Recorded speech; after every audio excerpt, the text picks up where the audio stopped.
Hey everybody, welcome to the pre-market analysis that we do every single Wednesday. We open up to the public via YouTube. Thanks for joining us this morning. This is Spartan, by the way. I'm going to give you a little bit of a breakdown of kind of what's going to go on, and I'm going to pass it over to Beth. So once I'm done speaking here, Beth will come on, give you a breakdown of the macro environment, any news events that happened over the course of the evening. She'll be going through some ETFs or some bigger picture stocks or commodities that she thinks are relevant for today.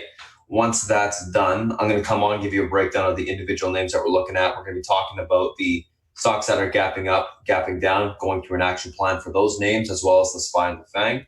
Once that's done, South Beach will come on, give you a breakdown of macro environment as well, what he's looking at, as well as some of the individual tickers that he's going to be focusing on for today. So once that's done, I'll give you a quick little recap of what we talked about today, and then we'll get ready for the open.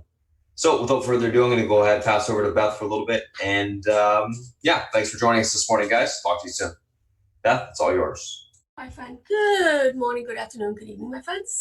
Welcome to those of you who are joining us through the YouTube's live stream, as well as all our new members. We're definitely having a lot of new members coming in. Okay, what do we got? All right, so let's talk about overnight, what happened. I think the most important thing, two things actually. The Eurozone, they may start doing the European Stability Mechanism, which basically would be to assist Spain, Italy, and stuff like that. They have not executed it yet. So in this regard, it's fascinating because our Fed is a lot more aggressive than the ECB, and a lot of it is the function that our Fed has a lot more tools to use because they're not at, well, they're at zero now, but you understand. Okay, so we're going to talk a little bit about that as well, what the Fed activated on Monday in terms of ETF buyings, okay? So let's get going here with the share. All right, so this is important here, guys. This IFO business climate from Germany, that 8610 is the lowest that we've seen since 2009. Notable. Right? And we can tell just by what's going on in terms of the markets in the Eurozone and the UK. I mean, basically just being gutted, far worse than what our market has been doing. And it makes sense why. Because of what's going on in terms of Italy and Spain. And even Germany has some serious issues too. We do have some data coming out today, durable goods. You know, I'm torn to basically, okay, this is for February, right? So I'm kind of torn whether this matters. Still, probably not, but I think it matters if it's a really bad number. Then I think things will, you know, definitely get the market a little bit juiced up on that, right? You know, my favorite crude oil inventory is not, okay, yeah, EIA, exactly. You know, the reality is, guys, non-farm payroll next week will be probably the most important one we've seen in quite some time. And I don't know what's been discounted. I don't know, you know, I get the question, well, did they throw the baby out with the bathwater? Are they going to just go big and go large? I don't know. And we won't get a sense of that until probably Wednesday or Thursday. And then some of our twins, who's very kind and generous with his input, he'll give me an idea of what's going on the asset managerial side. Right? Don't forget, we do have quarter end. Is it going to be window dressing? You know, there's a lot that can happen this week.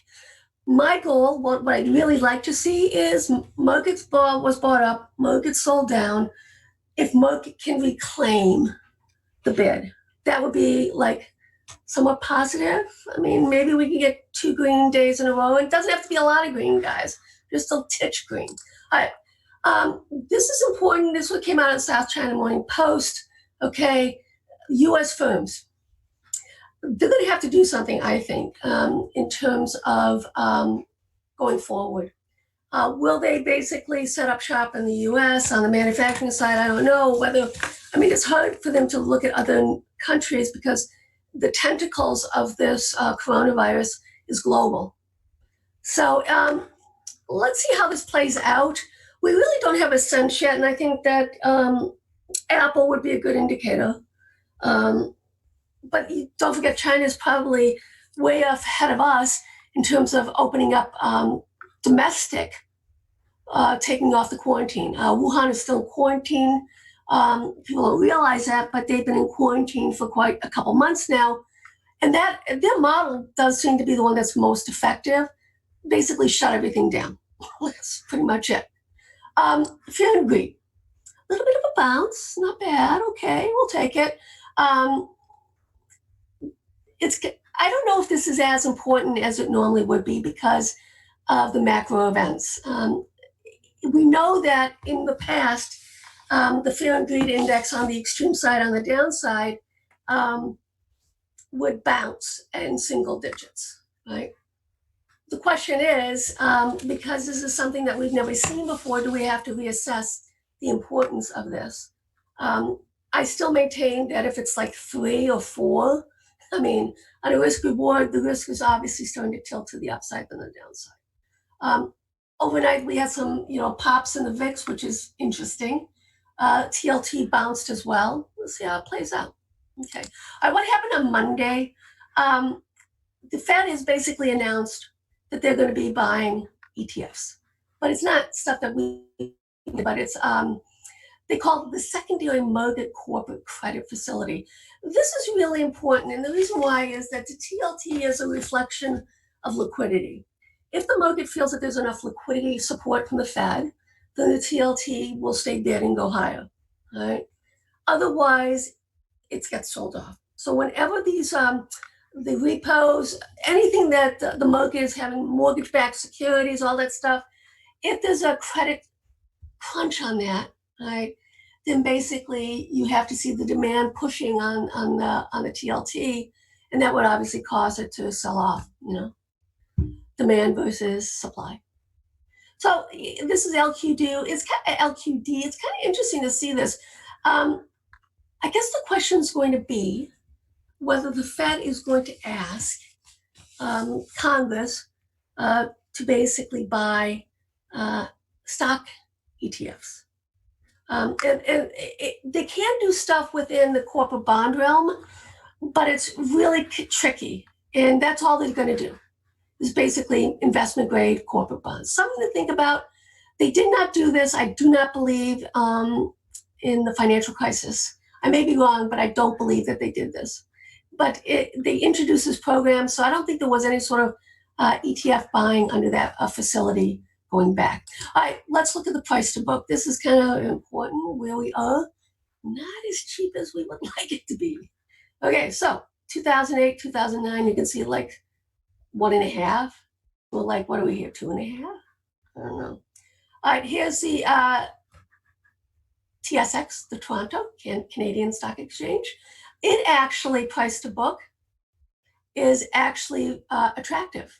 You wouldn't think that, right? So they met the lows seen in 2008, 2009 already. All right.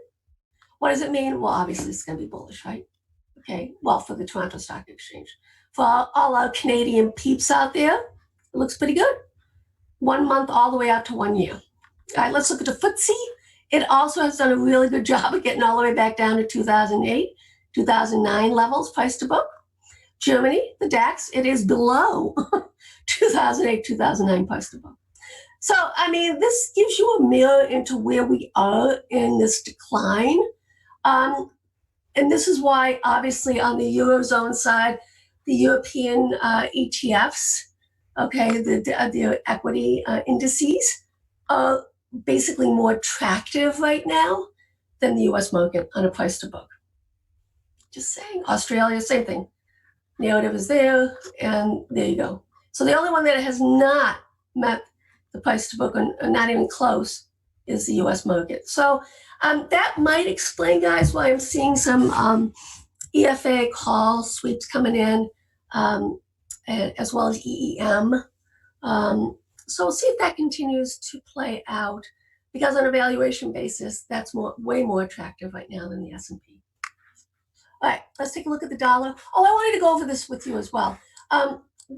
This is what came out. Wall Street Journal had this overnight. Number of paychecks workers can miss before dipping into saving. 30%, none. And this is what happens when you don't have a lot of cash on hand, right? No savings. 1, 20, so we got 50% there. 2, this is like 15, so we're at 65%. Well, you get the idea here. It's 6 or more, very little. Basically 15, 25%. And then this, so 35% would be 3 to don't know, 5 and don't know. And then basically 65% would be danger. And this is why it's really important with these stimulus packages that they basically maintain and give individuals assistance with their paychecks, because they don't have any savings. I mean, they don't have any, they don't have any extra cash living on, I guess is the moral of that story. All right. Let's take a look at some of the bigger pictures here. This is the FXI. This is the large cap Chinese ETF. Interesting, it did bounce off of an extension that goes all the way back to 2008. All right, so that's kind of positive. Since these are monthlies, it's going to be fascinating to see where we actually close at the end of the week. But this is a positive, right? Let's look at the DAX. It basically got all the way down to the 200 EMA on the monthly, right? I have nothing for it to as a reference point right now. Well, actually, maybe a little bit here. No, not really. But anyways, it's reclaiming some of these. It's reclaimed the fib, 23.6% fib. Okay, so let's see what it can do on the monthly. I don't know. I think on the narrative, guys, it would be nice if it could close off of this extension on the monthly. So that's a 23.6. It also is a 23.6% fib. Don't know. Bobalicious. It actually is doing really well, and I kind of do like Baba. It's held up really well, guys. It did have a dip, but now it's reclaimed. We'll see if we can get a little bit of mojo going. But I kind of like this as, and I think this is still worthy of having money in it on a longer term basis. Okay. And, I would have loved to have seen it get down here. I would have written puts on it and then bought the equity and then I'd do some covered calls. That's a strategy that I like to do, guys, when the premiums are juiced up. Okay. And we saw a lot of that. I did a lot of put writing last week. I texted about it. All of those are making money. So we'll see how that plays out. New one, this is something that, we don't want to see because slowly the Chinese are devaluing their currency. So that tells me that things are not as good as we think domestically. Right? VIX. Okay, so in terms of symmetry, all right, so this is 2 months of green. So next month, which is coming in a couple of days, we have to see how this plays out. All right, but as you can see here, it basically held the breakout, and the breakout is right here. So there's a lot of range in this, guys. It's not as simple as it was last couple months, including this month. It gets a lot trickier because I think this is what we're going to see next. It's all about velocity, right? Volatility. As long as that maintains, we'll be okay. But like I said, I think this is what's going to happen next. We may get a little bit of a push up, okay? But it should be a red candle. Wherever we open next month, it should be a red candle. Okay. EEM, I mentioned that there were call sweeps coming in on it. It also bounced off of a 2008 extension, okay? And as well as this downtrend line here, support. So this, like I said, I can do a positive narrative spin on a lot of this stuff. And I think it's notable because I couldn't before. Right, so basically we had this, right? We had this debacle. We had this breaking down, this large bow coming in. All right, so I think it would be, and I don't like V-bottoms. All right, so I would like to see this kind of consolidate for the next few months within a wide range. That would actually be ideal narrative and not taking out this month's low. Right? EFA, small caps. Bounced off of a 2010 consolidate. I mean, this is really hard for me to define positiveness. In the small caps, they have been gutted, toed and feathered, and shot, the small caps globally, including the U.S. obviously. So let's see if we can start to reclaim this fib right here. 23.6 is also an extension, as you can see right here. It's a monthly. Let's see what happens. Let's, got a couple days. IWM, same narrative, right? Basically, it's a 50% fib that it reclaimed. It's really hard for me to find love to give this, but we'll just keep trying to see how this thing plays out. Right? This would be kind of nice if it could reclaim this fib right here as well as the extension 124.29, but not gonna hold my breath on that one. I don't think that's gonna happen, guys. Well, we'll see how it plays out. TLT, where are we? I still think it goes higher, but this is absolute insanity what's going on with the spread on this thing, the range. I mean, it is friggin' insanity. All right, so what do we have to reclaim? On the monthly, we have to reclaim the pivot here once this 164.02. Okay. On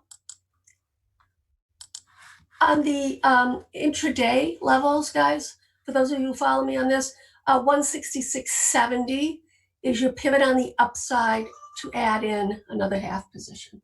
Okay? Just so you're aware of that.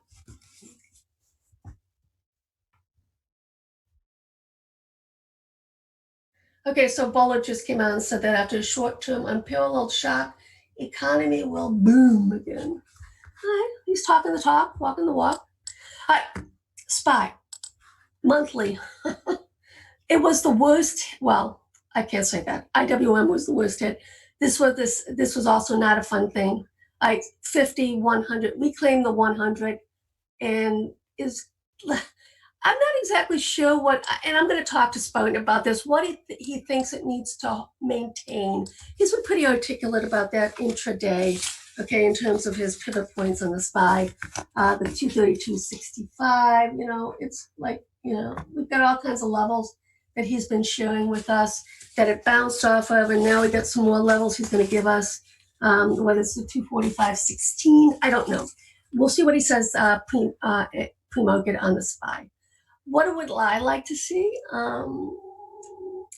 Ideally, I would like it to see it close above 234.25. I'm not asking for much here. It's above it. That's what that's the first baby step we need to take from a macro bigger picture. My dilemma, guys, is the length of this. All right, whether it's like the shock that we saw in 2015, which was just a 2-month event, less than a 2-month event from the Chinese devaluation, or whether it's like a Black Monday Black Swan event that we saw in 1980. So this is uncharted, guys. And on both sides, it's uncharted in terms of the amount of stimulus packages going through, what the Fed's been doing, what the ECBs have been doing globally, the trillions of dollars that's being put into the system to hold it up. And basically, gold is telling us you got to pay the piper down the road, guys. That's what it's telling us. You got to pay the piper. We don't know when, and that's why I think that gold will be a multi-year event for us. Nasdaq. All right, this is my thought process right now. Still, never pierced below the 50 EMA on the monthly. It got up to this level, which actually is an extension going all the way back to this low right here, okay, 2016. All right. But it's nice. It incorporates this low from 2018. So here, this low here is 2016. So you get the idea. So from a narrative, right, basically, the NASDAQ is almost reclaiming the 21 on the monthly, right? This is special because if we believe that the tech sector is the one that drives the engine in terms of the economy, which I do believe it to be, okay, NASDAQ is telling us it did not pierce the 50, okay, it didn't enter bear market realm. We basically held up, we're reclaiming the 21, And look what happened when it reclaimed the 21 on 2000. This was the December low, right? So we'll see what kind of candle we have for next month. But I would anticipate it to be broad within, it's a huge range, right? I'd love to see it green at the end of the month and basically have an inside month. That's what I'd like to see. I think that would be kind of super cool. All right, let's get to some of these charts here. This is why I'm saying, guys, for those of you on the weekly, on the TLT, the ad doesn't come until we basically hold above this weekly bow, okay, 166.69. So make it 166.70. Okay, and then I'm going to add more to the long side. I have a weighted strangle on right now, guys. It's a 3-to-1. And then I want it to actually be like 2-to-1 with the add-on. Okay, so that's what I'm thinking right there. All right, let's take a look at some of our futures here. Let's take a look at crude. All right, double bottom in place. So this 2050 is the key pivot, guys. We have enough space on it that we can kind of muck around here for another couple weeks if need be. The reclamation right now is, it has a long way to go. I mean, even the 31, I mean, this was the actual pivot point here. We got a gap to fill. I don't know. We are entering some strong seasonality, though. So we have to be aware of that. But not on the refiners, a little bit on the crude side. But seasonality is really tough right now, guys, because I have a lot of choppiness going into the summertime on a lot of individual tickers and sectors and stuff like that. So, I mean, we have to see how this is going to play out. Okay, but it's notable. All right. Well, right here is the breakout on the weekly. So 1585. Okay, I would not be happy to see that close below 1585. This is just absolutely slice and dice, basically messing with the longs, messing with the shorts. This is FOMO, and that's why guys, you just pick a side. Any side. I shouldn't say that, but it's true. We're in a humongous range. The key is basically you want to sell at the top and buy at the bottom until otherwise broken out. It's literally that simple. I mean, just crazy. Let's take a look at silver. We haven't talked about this because, silver is indeed an industrial commodity, right? And this is so far worse than what's been happening, obviously, with the gold. I would really like to see it, and as you can see right here, it's up a little bit.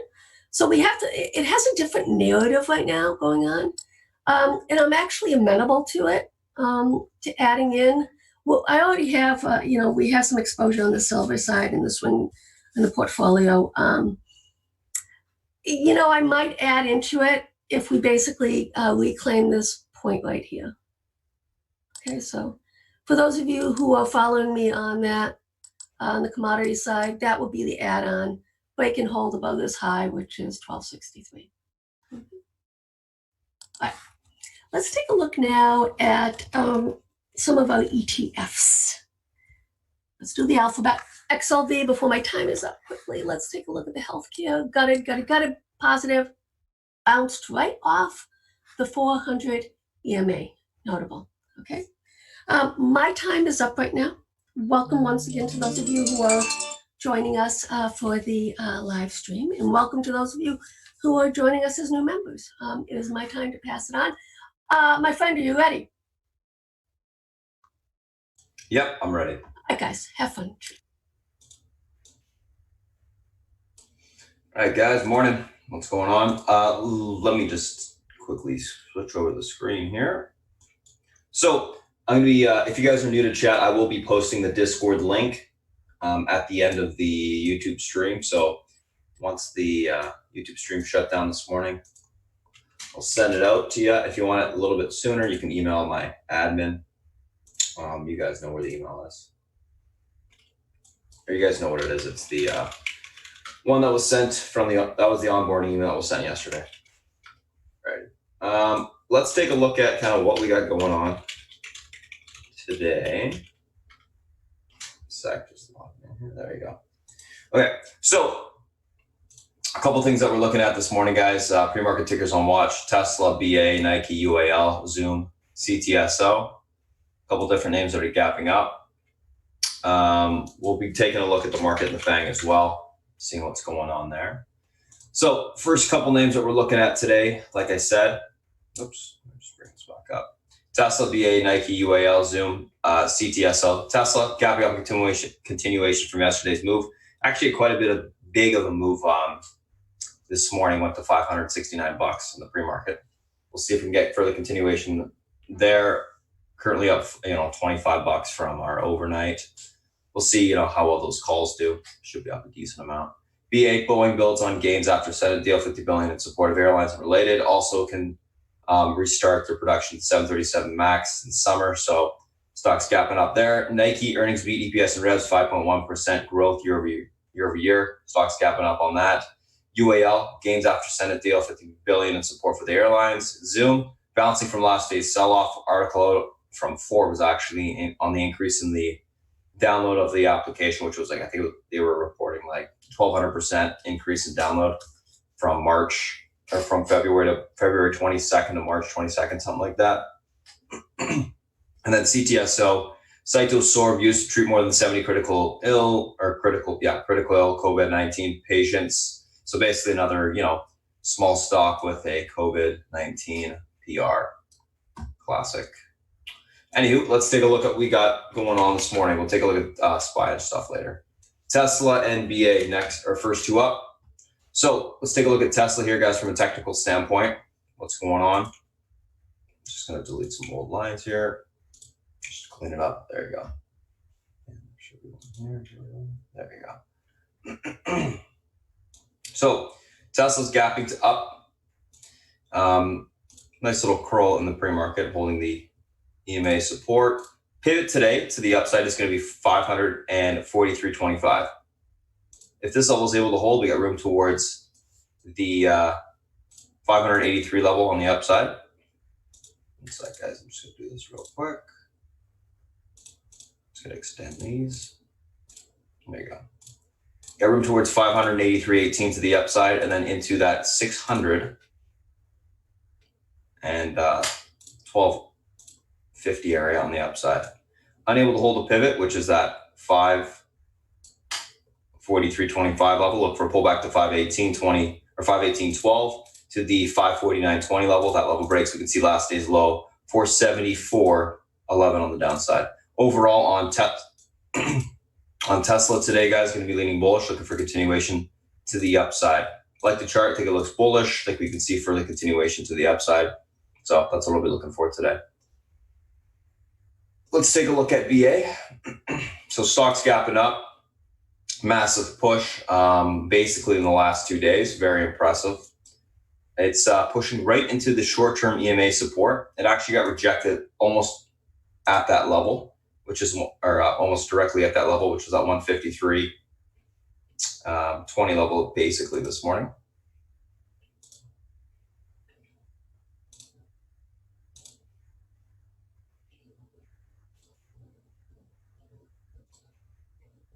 Do this. Actually, I'm going to move this up quite 15370.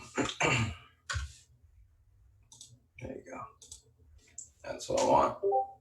Let's pop up the Z lines here.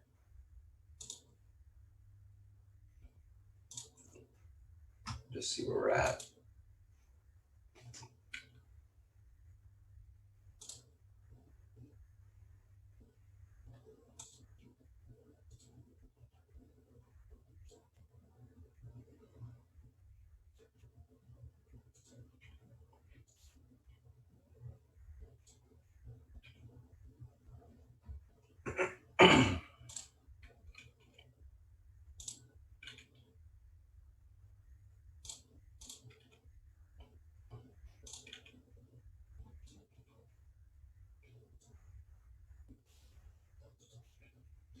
Okay, guys, let's take a look at what we got going on here. So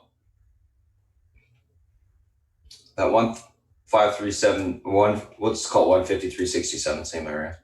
That's gonna be your pivot point. Pivot point to the upside today. This level holds, you got room towards the 160.73 on the upside. That level breaks. We can see further continuation into the 167.40 level this morning. Unable to hold, look for a pullback towards the 137.71 to the 125.29 area on the downside. Overall on BA, going to be leaning bullish, looking for continuation to the upside today. So going to be looking for a reclaim of the pivot. If that pivot can hold, we should see a continued push to the upside. I think it's in pretty much squeeze mode. I like the chart. I think it looks good. Looking for a continued rebound on the stock. So that is Tesla. That is BA. Let's take a screenshot of this and let's look at the next two. Next two, Nike and UAL.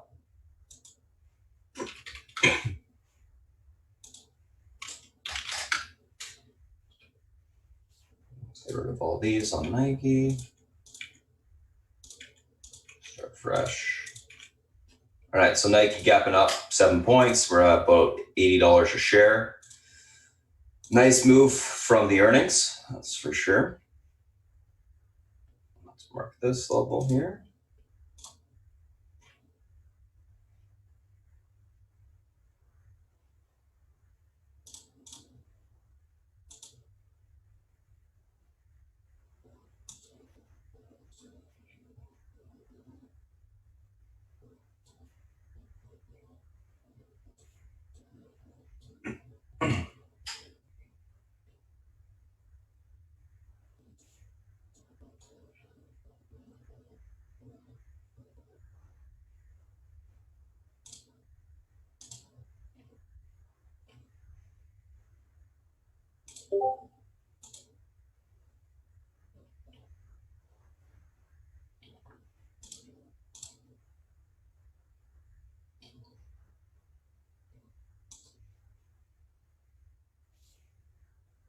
All right, let's take a look at this chart intraday.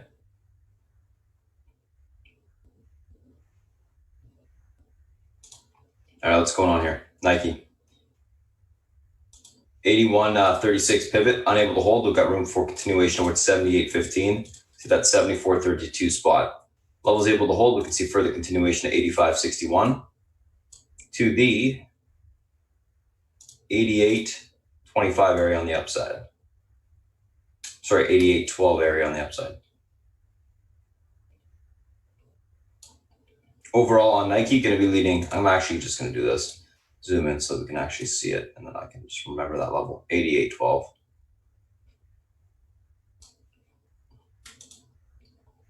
Overall on Nike, going to be leaning bullish, looking for continuation higher. Earnings were good, reclaiming EMA supports on the daily. I'm actually breaking the downtrend. Key will be to get above 81.36 for that continued push to the upside today. So watch that level. UAL. So we got some news, basically. Sent a deal for $50 billion for the airliners, the Leaf package. Let's take a look at where we got room to. Whoops, did not mean to delete those. Let me just put these back up. Force of habit. There you go.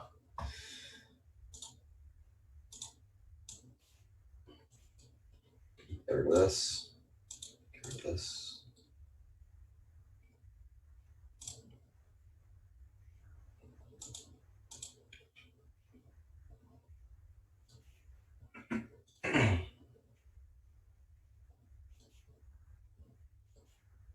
That should be good. All right, let's take a look at UAL. There you go. Maybe we'll like delete these. Redo them.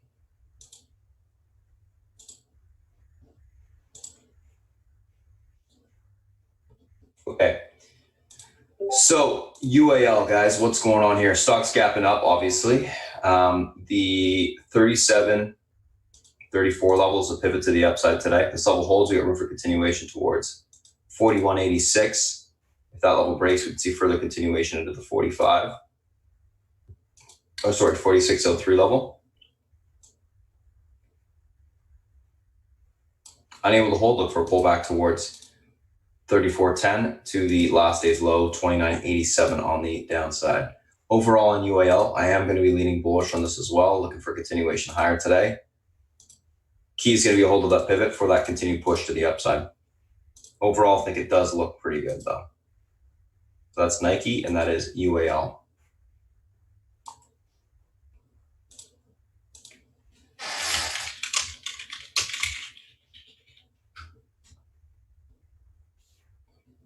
All right, let's take a look at the next two, Zoom and CTSO. Whoops.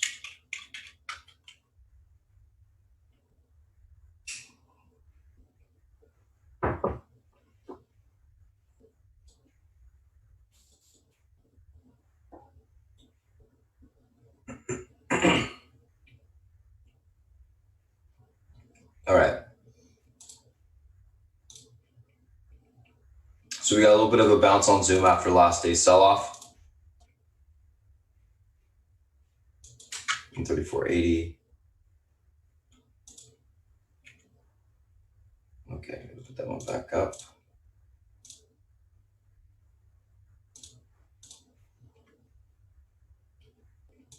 If it's to the upside today, guys, it's going to be that 142.58 spot. Level breaks, we have room towards 149.51 to the 156.26 spot on the upside. Unable to hold, we look for a pullback towards 134.68 to that 130.16 spot. Level breaks, we can see further continuation lower towards 124.74. Also some support at 139.20. Have to pay attention to.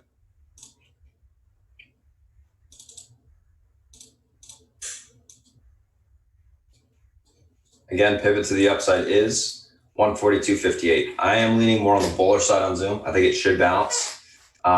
Key will be to be able to reclaim that pivot point, of course. If we get back above that pivot, we could see a continued bounce to the upside. So watch that level this morning.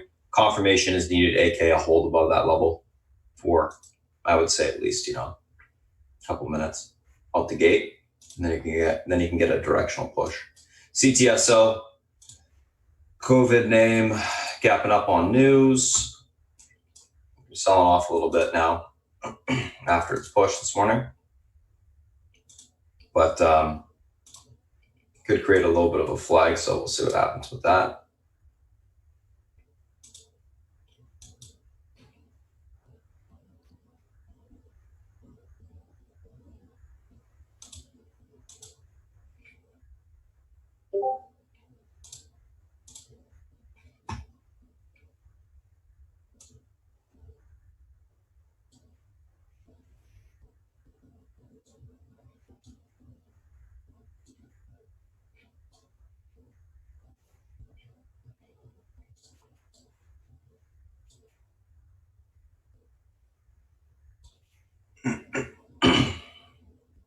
Pivot 724, downside support 634. That level breaks. You can see 537, then gap fill. Able to get back above the pivot. You got room back towards the 886 spot, and then pre-market highs 950.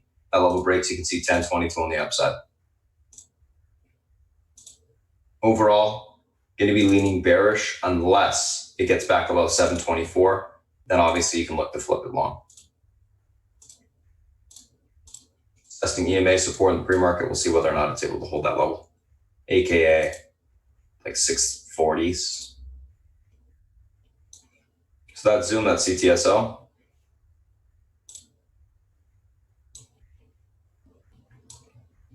Let me just save these charts. And then let's take a look at the SPY and the FANG. The EA is crazy. Wild. Love it.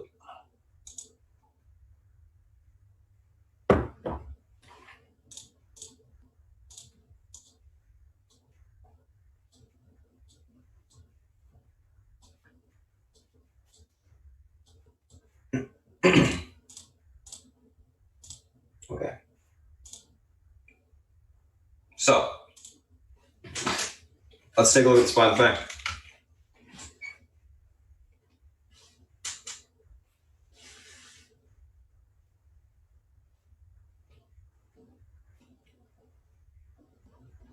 What is going on here? Market pushed up this morning, or pushed up last night. Traded back this morning after that push. That's a misprint, by the way, guys. Don't worry about that. Obviously, we're getting a little bit of a curl back to the upside today. Let's take a look at the daily. So what happened on the daily yesterday is we closed at a major support level, or closed above a major support level. We're back below in the pre-market. That 43.59 spot is going to be huge today. We'll see whether or not we can reclaim that support. That's going to be pretty much the pivot intraday today. I'm going to mark that.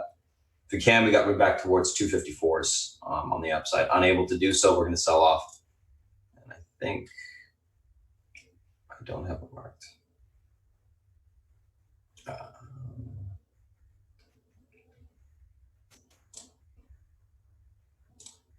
243.54.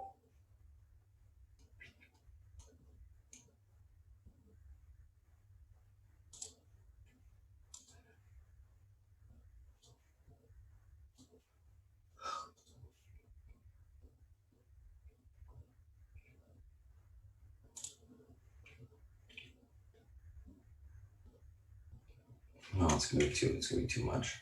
I'm gonna leave the lines that I have up. Okay. Yeah, that's fine.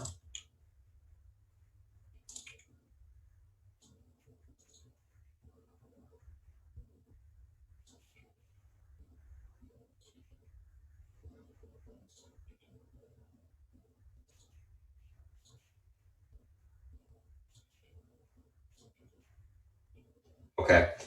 So pivot to the upside today, guys, is going to be this level right here. Pivot point, 245.14. This level is able to be reclaimed. We got room towards 248.36 and then into the 252 to 255 area.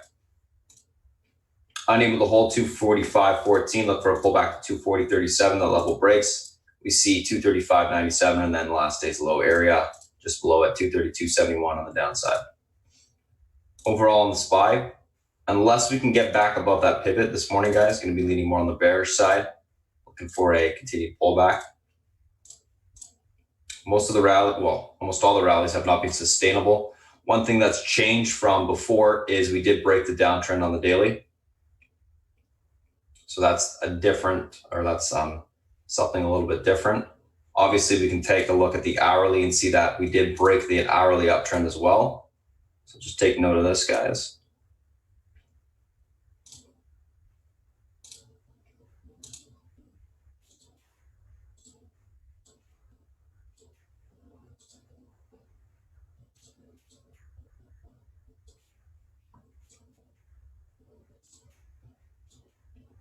So unless we can reclaim that level, and it's going to have to be back above that pivot, I can't see this being a sustainable bounce.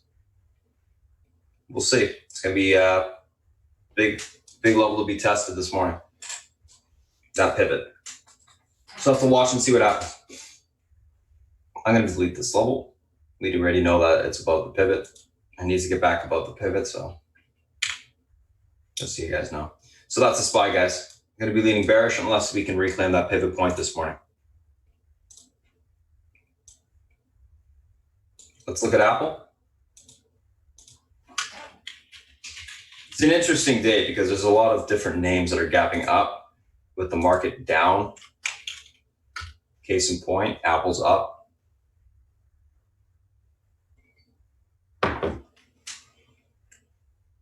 So kind of a couple different names just doing their own thing.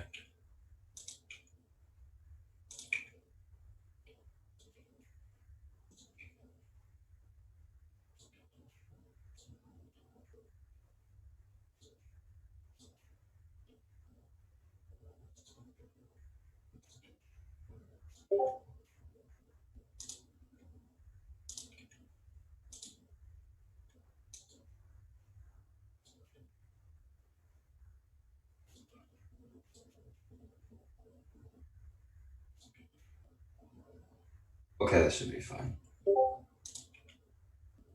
I'm just cleaning the chart up so I can save it after this. Alrighty. So 250.20, guys, pivot on the upside on Apple today. This level holds. You got room towards 255.9 or 255.65 to 260.41 on the upside. Level gets taken out, 264s will be tested. Unable to hold the pivot, look for a pullback to 245.33 support. That level breaks, we'll have room towards 241.62, then the 237.56 spot on the upside. Overall on Apple, kind of leaning bearish neutral, unless it can break and hold above that pivot point this morning. It's pretty much sitting on it. Breaks back, holds above that level, then we see a continuation to the upside. Unable to do so, I think we'll see a fade to the downside. So that's what I will be looking at there, guys. So that's Apple. Just gonna take a screenshot or save this. I saved it. Now I'm gonna take a screenshot, and I'll go through Amazon.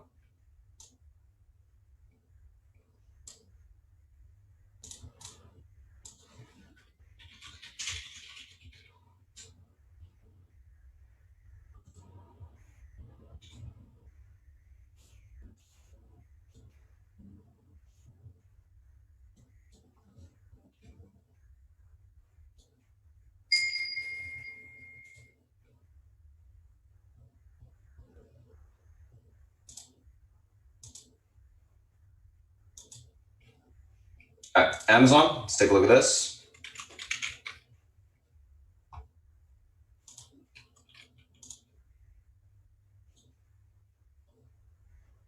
So Amazon pivot today is going to be this 1938 or 1930.88 spot. Level holds here up towards 1952.12 to the 1988.86 area of resistance. Unable to hold, look for a pullback towards 1914.26 to the 1900 level. If that level breaks, we see 1880 on the downside. Overall on Amazon, bearish neutral.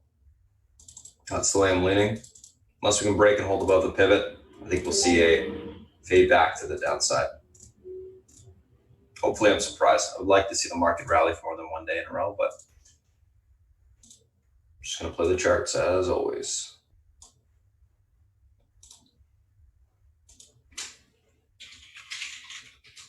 Let's take a look at Netflix.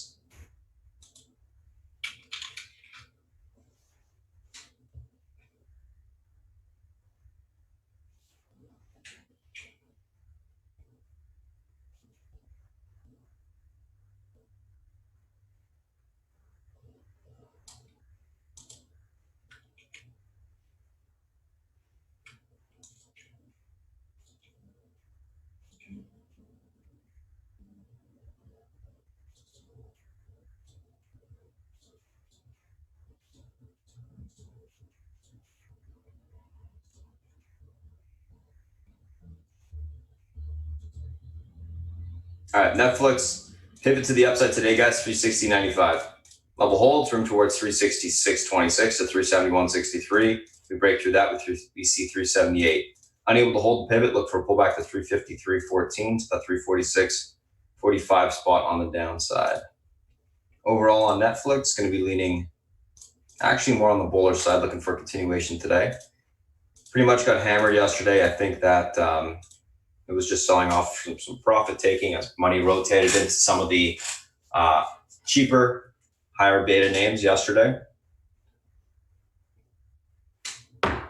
We'll see if it's able to reclaim that pivot. If it is, obviously we can see that continued push to the upside today. So that would be the key for it. All right, let's take a look at the last two, Facebook and Google. And I'll pass it over to South Beach. So let me take a screenshot of that. Let's take a look at Facebook here.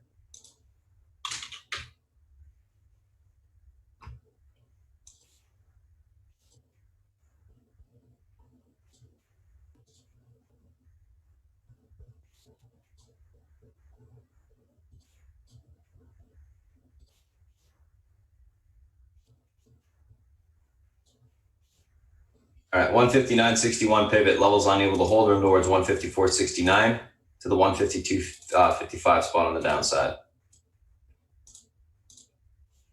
Able to hold, look for a pullback or push back towards 161.39 on the upside. Level breaks. We see 165.82 to 167.52 on the upside. Overall on Facebook, I'm actually leaning bearish, looking for a continuation lower. Of course, if it reclaims the pivot, my mindset will change, but until that happens, it looks heavy to me.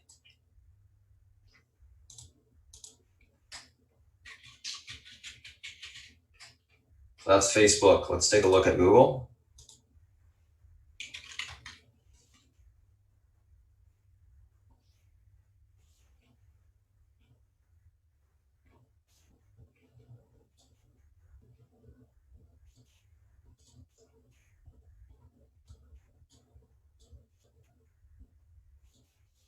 Pretty tightly bound range. So Google 11:26:45 pivot. This level holds. You got room towards 11:37:15 to the 11:48:24 level. You take that out, we can see 11:63:35 on the upside. Unable to hold it for a pullback to 11:10:38 to the 10.99 on the downside. That level breaks, we can see 10.80 retested. Overall on Google, going to be leaning on the bearish neutral side.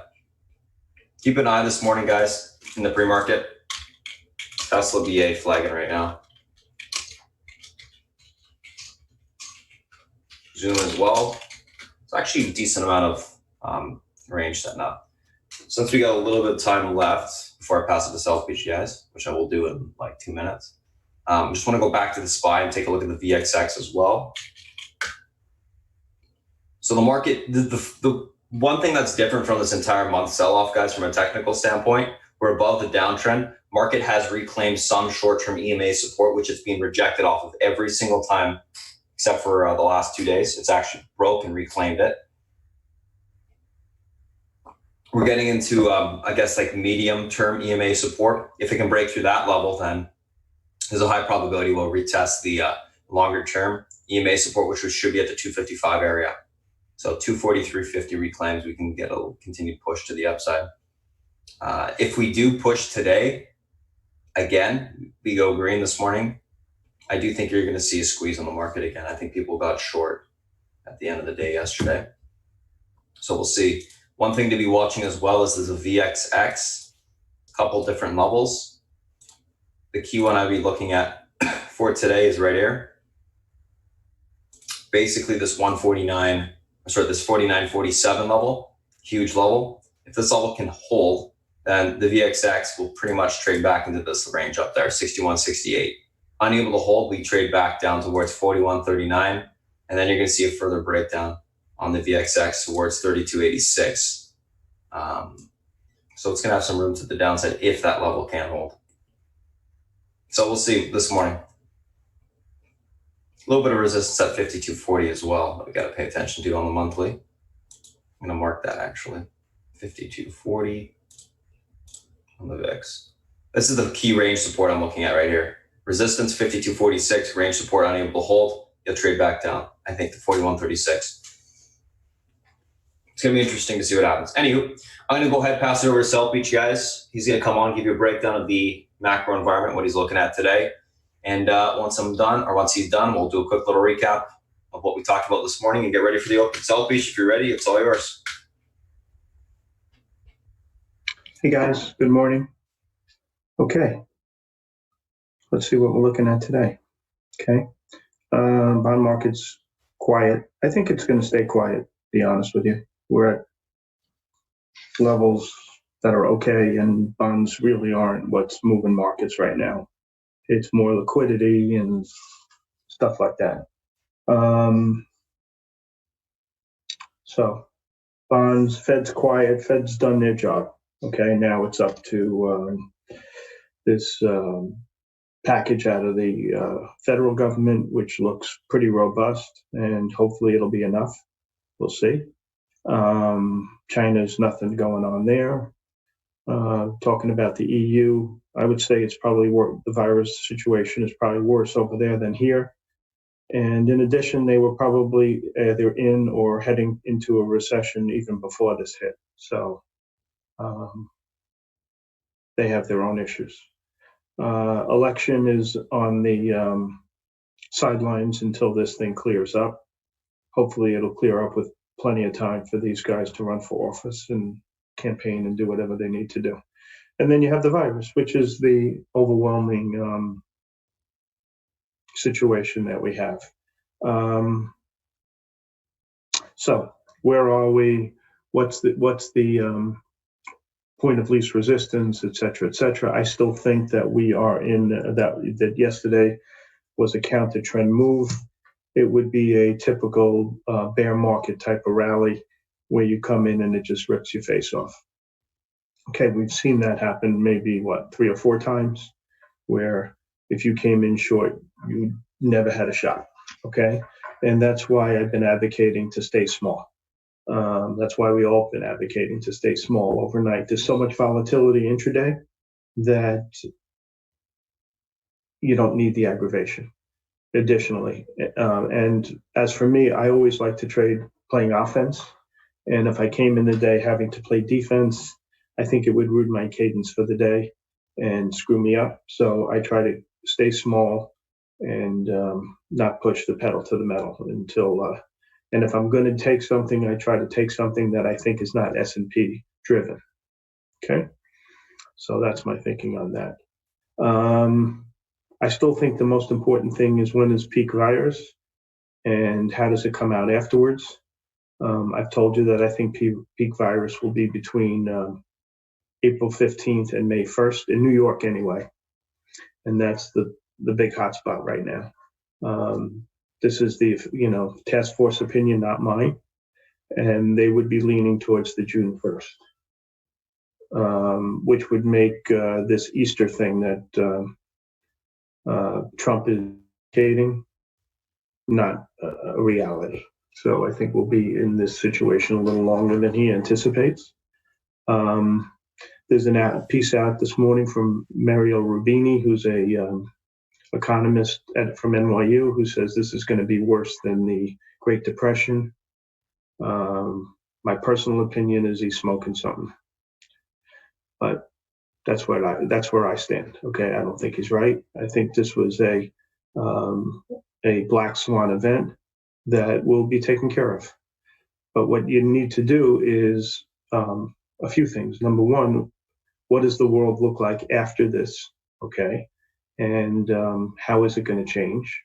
And what do we want to be in from the long side to get the best returns going forward with the least amount of risk? Okay, so those are the questions that I'm coming with. And so if I look past the horizon and I try to figure out what the world's going to look like afterwards, there are certain areas that I really don't want to be involved in, because I think that the world will change how we live, work, and play. Okay, so I think, like, for argument's sake, the cruise lines, they will never get back to where they were, and they'll be lucky to get to 50% of where they were. So they can get all the money in the world. This is just my opinion. They're not going to go bankrupt, but this is a business that's changed forever. Just my opinion. Hotels and motels, I think that business has changed forever. And I think business travel has changed forever. I think what do they call those? Conventions have changed forever. I don't think any company is going to stick their top executives in one place at one time. And I think the Zooms of the world will do great going forward. That being said, I think this will pass. I just think behavior will change. So when I look at things, I say to myself, what am I looking for? Okay, and I gave you guys my buy list the other day, and what they have in common, all the names, is these guys have a very good cash to equity, debt to equity balance, which means that if the world stayed down longer, these companies would be fine. Leverage is a really weird thing, okay? Leverage is really great when business is good, okay? Because you have all this debt, and it's almost like, I don't know, driving your car at 150 miles an hour. You got the pedal to the metal, all right? Your hair's blowing in the wind, and you're taking prisoners because you have maxed out on all your credit lines, and the business is good, and you're just passing cars left and right. Okay, but the top is down, and when it starts raining like it is now, that debt to equity ratio that's highly indebted is a serious issue. And I'll give you guys an example. Merrill Lynch likes this stock called Lamar this morning. Okay, just to show you where my head's at. All right, they what they say here. They upgraded to neutral and they reduced the target from 80 to 40. Okay, this company has $26 million in cash and $4.2 billion in debt. Now you know their business is soft, right? $26 million is like a pipsqueak compared to $4.2 billion in debt. So these guys are going to run out of dough if they haven't already. So unless a bank is willing to give them money, which I don't know if they are or they're not, they're finished. Okay, I wouldn't buy this stock on a bet, and it may work, but these are not the stocks you're going to buy because your risk-reward relationship is inappropriate. Okay, I don't want to walk in one day and they say, okay, Lamar, file for bankruptcy. All right, it's not my game. I'm looking for the exact opposite. All right, and the list that I gave you is endemic of that. Okay, companies that have really healthy balance sheets, that if the world gets good, they can take on cheap debt. Okay, and they can really pound the pedal to the metal when the coast is clear. Okay, not when the shit hits the fan, so to speak. So that's what I'm looking for. Another problem area, which today on CNBC they had this guy Tom Barrack, who's a real estate guy, a really good friend of Trump. That's why he hasn't been on TV for like 2 years. And he was basically saying the same thing that Barry Sternlicht said yesterday. And Barry Sternlicht is one of the top real estate guys in the country. They were both saying the same thing. They were both saying that they're worried about the banks forbearing on their loans and that they need a timeout in the mark-to-market rule. So basically what effectively they're saying under the mark-to-market rule in layman's terms is when the value of the property gets below X, okay, they have to come up with more money. And the value of the property is reevaluated every day. So let's say your next door neighbor has a house and it's worth, you think your house, let's say you both have a house worth $1 million, okay? And you took a $500,000 loan, you both did on the house, and the bank requires you to have 50% equity, okay? So let's say the guy's desperate and he sells the house for 800. Bank calls you up, you said your house is only worth 800, okay? You have to come up with another 100 grand. All right, well, if you have a bunch of properties, then that situation wouldn't work out so well. So I think and the real estate market is in the trillions of dollars. So I'm curious to see how they address that problem. If they don't address that problem, this area of the market is in deep shit. Okay, so that would be the hotels and stuff like that. The hotels that own them. Okay, not the companies that put their sign on the hotel that's owned by an individual. Okay, so you got to be cognizant of that. I also think going forward, social distancing will be the norm. So when like the restaurant business, I don't think it's going to be so good. Who wants to go into, you go into a crowded Manhattan restaurant. If they do come back, okay, I think a lot more people are not going to go. All right, a lot more people are going to be at home. I think the behavior of people is going to change drastically. So you want to be in businesses where that behavior will not affect your company going forward. Okay? And that's my story with it. Okay? Research. To show you why I've avoided these guys like the plague, you can just, I'll give you 2 quick examples. Okay? Piper Jaffray downgraded a bunch of oil stocks today. All right? And target reduction was like CLR, to give you an example, they reduced their target from $50 to $3. All right. Devon Energy from 38 to 6. EOG from 113 to 39. These guys have been completely out to lunch. And I can't think of a single one that's been really, on the ball. So the research, I usually go over it. But there's no point, okay? I think the mods can steer you into better situations than these guys have or can because they're just not doing their job. Maybe they're busy taking care of their family and they don't have time. Maybe they don't give a shit, or maybe they have too much on their plate in other things, as different things they have to do at the firms they work at. I'm not quite sure, but listening to them is the fast trip to the poorhouse, and so that's why I don't really spend any time on it. Okay, if I see something that's a major standout, maybe I'll talk to you about it. But by and large, these guys are really clueless or don't care or something along those lines. So I ignore it. The three stocks that I gave you before I gave you my list have done pretty well, PLNT and Uber and Lyft. I did sell about 60% of my PLNT. I just had no choice. Okay, it was such a good hit that I had to take the profit. Just didn't make sense not to. What was it, like 20 points? So that's that. I still have a little bit of that.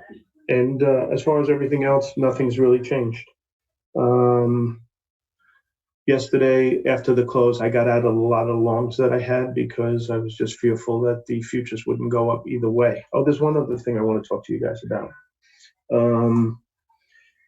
There's a guy named DeMark who's probably the top technical analyst, and Kramer was talking about him last night, and he thinks that yesterday was more than likely a bounce, and that we're going to revisit the lows maybe once, maybe twice, maybe three times.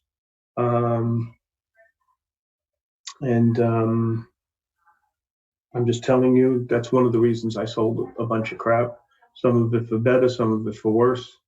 I mean, I could have made an extra 10 points in Boeing, and I could have made an extra $2 in UAL, and I saved myself $2 in Facebook, and I still have my insurance stocks. I still have, a bunch of shit. I don't know. You know the names I'm in. But I have some long. I had some short S&Ps against it, which I covered. And so I have a few longs now, mostly insurance stocks, couple of banks, stuff like that. The stocks I've been buying. And I have Uber and Lyft and so on and so forth. Okay. Anything you guys want to talk about before I think this bounce in the airlines is great. My inclination is to short the bounce. That's my inclination. We'll see. But keep in mind one thing, okay? Balance sheets. The worst balance sheet in the group is American, followed by United. The two best are Delta and Love. All right? You always got to think balance sheet in this environment. Okay, Spirit, Save, I don't really know, or in Alaska. I would imagine they're both. Let's see. I'll just take a quick glance so I can give you the right opinion. Alaska is pretty good, not bad, actually. I kind of like their balance sheet. And Spirit must be terrible, but let's look.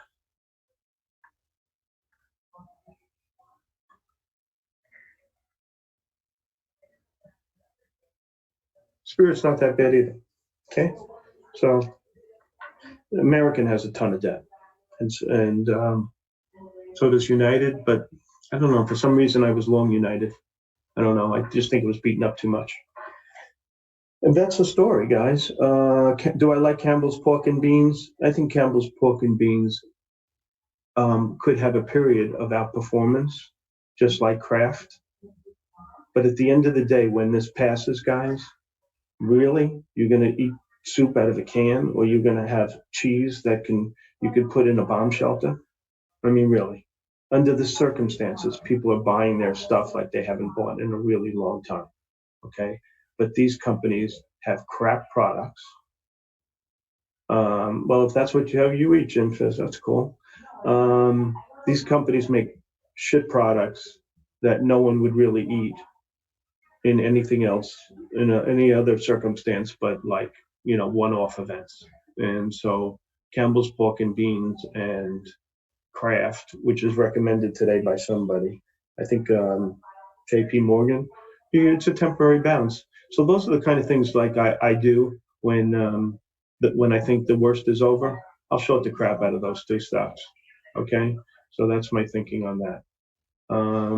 So anything else? Anything out on GE? GE's, if as goes Boeing, I think, kind of sort of GE.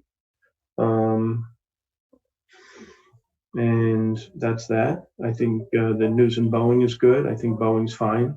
I think Boeing's probably a really good investment. I'm pissed that I sold some last night at 138 or 39 or something like that. But you know what? Can't win them all, right? Are you still in Livongo? No, I'm not in Livongo right now, BCO. But when I mention a name, guys, and you're involved in it, don't hesitate asking me if I'm still involved. I'm happy to answer those questions. Okay? I don't want you to be in something that you think I'm in and I'm not. I try to tell you, but I'm really bouncing around so much during the day. The investment names I don't really change. And when I do, I'm very cognizant of telling you. And the trading names I try to keep up on. Livongo was a trading name. I like it a lot, but it was a trading name. Okay. And so that's that. All right. Anything else, guys? I think the futures are bouncing back nicely. I think that what the government did is positive. I'm just thinking you have a lot of bad news coming out. You're going to have you have a number Friday or Thursday that's going to be terrible. Thursday GDP, then you got sentiment coming out on Friday, then you got the jobless claim situation, which is going to be terrible. Any names you're considering today for sell short? I have to see the way they open. D short, like I showed a Teladoc yesterday, only because just the way the market opened, it made a lot of sense. And I don't like have this definitive thing where I just jump in at the opening. I'll short a few hundred shares, 500 or so, just to watch, and then I'll try to get involved if I think I'm right. You know what I mean? So out of the gate today, am I thinking about shorting anything? Not really. I mean, I'm going to watch I will watch the airlines carefully on the short side, see how they take to this news. Okay, and maybe the cruise lines. But if they don't show any weakness, I will not be there. Is there a Discord channel where you post? Yeah, I post all the time. I try to post all the time. But when I see I try to post stocks to you guys that I think are, pretty much a really good chance. I trade like a madman. So, I'm trading a lot of stock all day long. So I don't have time to post everything. I only post what I think is a really high risk reward trade for you guys. And listen, I'm running out of time, so I'm going to give it back to Spartan. And Spartan, it's all yours, buddy. Thanks for your time, guys. Thank you, South Beach. Alrighty, guys, let's take a look at what we got going on this morning. Quick little recap of everything this morning. If you guys are new to chat, or if you guys prefer watching the YouTube, I just typed up the action plan. You can just look at this. Let's pause the video. There you go. That's that. A couple things that we're looking at this morning: Tesla, BA, Nike, UAL, Zoom, CTSO. Tesla gapping up, continuation from yesterday's move. I just sold a little bit of the pre-market here, guys. BA, Boeing builds on gains after Senate deal, $50 billion in support for airliners related. Also can restart production of the 737 MAX. Stocks gapping up on that. Nike earnings beat EPS and revs, 55.1% growth year over year. UAL gains after Senate deal, $50 billion in support for airlines. Zoom, bouncing from last day's sell-off. Article increase on downloads on the app from Forbes. And then CTSO used to treat more than 70 COVID critical ill patients, gapping up on that. Let's take a look at these names from a technical standpoint intraday. And the market is trying to reclaim that EMA support intraday. So that's good. All right, Tesla, BA, let's take a look at these two. Both of them flagging up nicely. BA breaks 153.67. 160.73 next target. All right, so Tesla, guys, 543.25 pivot level holds moving towards 583.18. Level breaks, we can see further continuation to 612.50 on the upside. Our calls should be up nicely overnight now. We're up 50 points. So we'll see where they open up at. I'm sure the 600s will be at like $5 or $6 or something like that. Anyways, 518.12 is the support. If we're unable to hold that 543.25 level breaks, we can see 492.20, 474.11 on the downside. Overall on Tesla, leaning bullish, looking for continuation higher. BA 153.67 pivot level holds towards 160.73. That level breaks, we see 167.40 on the upside. Unable to hold, look for a pullback to 137.71 to 125.29 on the downside. Leaning bullish on BA, looking for a reclaim of the pivot and continuation higher. Nike and UAL. Nike earnings came out. They were positive. 81.36 is your pivot. Levels reclaimed towards 85.61. That level breaks. You see further continuation towards 88.12 on the upside. 81.36 unable to hold. Look for a pullback to 78.11 to 74.36 on the downside. Overall, I'm going to be leaning bullish on Nike, looking for a continuation higher, reclaim the pivot, and a push to the upside. UAL 37.34 pivot level holds room towards 41.86. That level breaks. We can see further continuation into 46.03 on the upside. 37.34 unable to hold. Look for a pullback to 34.10 to 29.87 on the downside. I am leaning bullish on UAL, looking for a grind higher as long as it can hold above the pivot. That's going to be the key. If it doesn't, obviously you'll see profit taking and you see a pullback this morning. Zoom and CTSO. Zoom 142.58 pivot, unable to hold, room towards 139.20 to 134.68. Those levels break. 130.16 to 124.74 will be tested on the downside. Able to reclaim the pivot, look for a bounce to 149.51 to 159.26. I'm leaning bullish only if we can get above that pivot. Otherwise, it's going to sell off. CTSO 724 pivot, level holds room towards 886 to 1022. Unable to hold, look for a pullback to 634 support. That level breaks. We see 537 on the downside. Overall, going to be leaning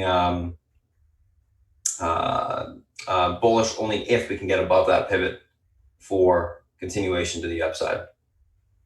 So that's that. Let's take a look at the SPY and the FANG.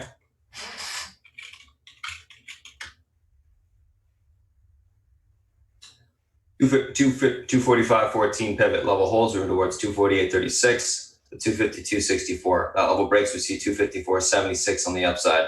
Pivot unable to hold on the SPY. We got room back towards 240.37 at 235.97 and then 232.71 on the downside. So I'm just going to type this out. SPY pivot 254.14 on the upside today. Level holds, room for continuation into the 248.36 resistance. Breaks, we see 252.64 to the 254.76 level. Unable to hold, pivot.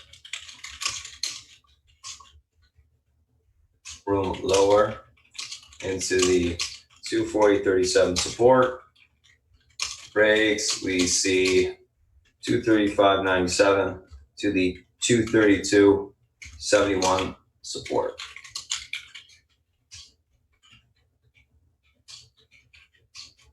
Leaning bearish unless pivot reclaimed. Pivot's a huge level on the market this morning and today, guys. That's going to be the big thing. If you guys aren't following me on Twitter, on YouTube, guys, you can do so. And I update the SPY every like 20 minutes at least. So constant guidance for free there if you want it. Anywho, let's take a look at Apple. I'm just going to post this real quick. There you go. Let's take a look at Apple. So Apple gapping up. We hold the 250.20 level, look for a continuation of 255.65 to 260.41. Level breaks, we see 264.01 on the upside. Apple unable to hold that 250.20, look for a pullback to 245.33 to 241.62. Level breaks, we see 237.56 on the downside. I'm only leaning bullish if it can get back above the pivot. So watch that level this morning, guys. It's sitting right above it. It looks actually okay. We'll see whether it can confirm this morning. The fact that the SPY is pushing into the pivot right now has me thinking we're going to be looking more bullish. I think we could see a squeeze round 2 today because I'm pretty sure most people got short at the end of the day yesterday. 190 or 1930.88 on the is the pivot on the Amazon today. Level holds are towards 1952 to 1988. Unable to hold 1914 to 1900 will be tested. That level breaks 1880 on the downside. Leaning bullish only if pivot can hold on Amazon, Netflix. 360.95 pit level holds room towards 366.26 to 371, possibly to hit 378.56 on the upside. 360.95 unable to hold, look for a pullback to 353.14 to 346.45 on the downside, leaning bullish. Looking for reclaim the pivot and the push today on this one. Facebook 159.61 level is unable to hold, the room towards 154.69 to 152.55. level breaks to the upside, 161.39 will be tested, then 165.82 on the upside. Overall, going to be leaning bullish only if we can reclaim the pivot. And then last but not least, Google.